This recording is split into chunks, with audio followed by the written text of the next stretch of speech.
High বন্ধুরা, আমি খালি কিন্তু যাচ্ছি না। এই দেখো কাকু আমাকে একটা কি সালভিয়া ফুল গাছ দিল। এই ফুল গাছ কোথায় ঢুকে গেলাম আমি, এটা কোথায় এলাম বন্ধুরা? আমি কিন্তু এসেছি একটা নার্সারির মধ্যে।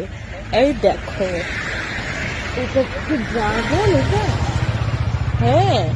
তো বন্ধুরা আমি এসেছি বেলিয়াতোড়ের কাছে একটা নার্সারি। জায়গাটার নাম বললাম কাকুকে, বলছে জায়গাটা বিশেষ করে নাম বলতে কিছু নাই, ফাঁকা একটা জায়গা তোমার বেলিয়াতোড়ের কাছে। এ দেখো সব রকমের গাছ কিন্তু এখানে পাওয়া যায়। একটা নার্সারিতে আমি চলে এসেছি।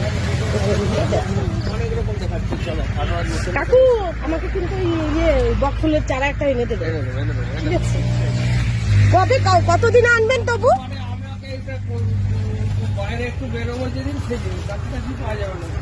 ও বাবা, কত আম গাছও পাওয়া যাচ্ছে এখানে, সব রকম গাছ পাওয়া যায় এখানে। দেখেছো এটা লেবু গাছ, সব লেবু গাছ, সব রকম। আয়ুর্বেদিকও কিছু গাছ আছে বাবা সেই। আচ্ছা, ওটা হচ্ছে গাজানিয়া, শীতের ফুলগুলো বলে দিচ্ছি পরপর।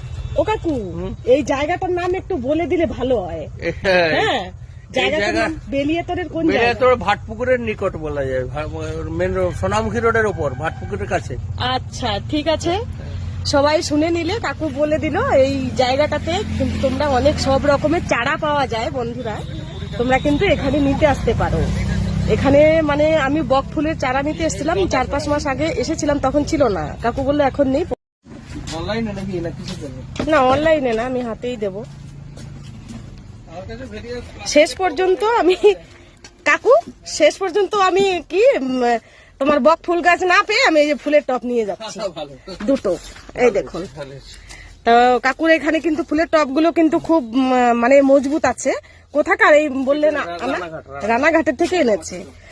এখানে লোকাল মাটির কিন্তু না বন্ধুরা, ঠিক আছে? চলে এসো এখানে, যদি কেউ ফুলের চারা নেবে তো, টপ নেবে তো। প্লাস্টিকের টবও পাওয়া যায়, প্রচুর ভ্যারাইটিস ডিজাইনের, প্রচুর ডিজাইন আছে প্লাস্টিকের টবে। ঠিক আছে চলো, এই দুটো নিলাম। এই দেখো মিষ্টি ধারি কাকু, মিষ্টি ধারি।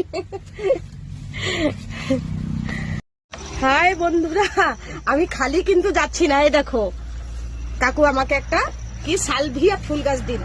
এই ফুল গাছটাই একটা টবে লাগাবো আর একটাতে অ্যালোভেরা লাগাবো। তো অ্যালোভেরা গাছ আমার বাড়িতে আছে। তো বন্ধুরা আজকের মতো আমি আসি তাহলে। কাকু আসছি, বুঝলেন? হ্যাঁ হ্যাঁ আসবো। আর বন্ধুরা সবাই কিন্তু চলে এসো এখানে। কাকু তো নাম বলেই দিল কোন জায়গা।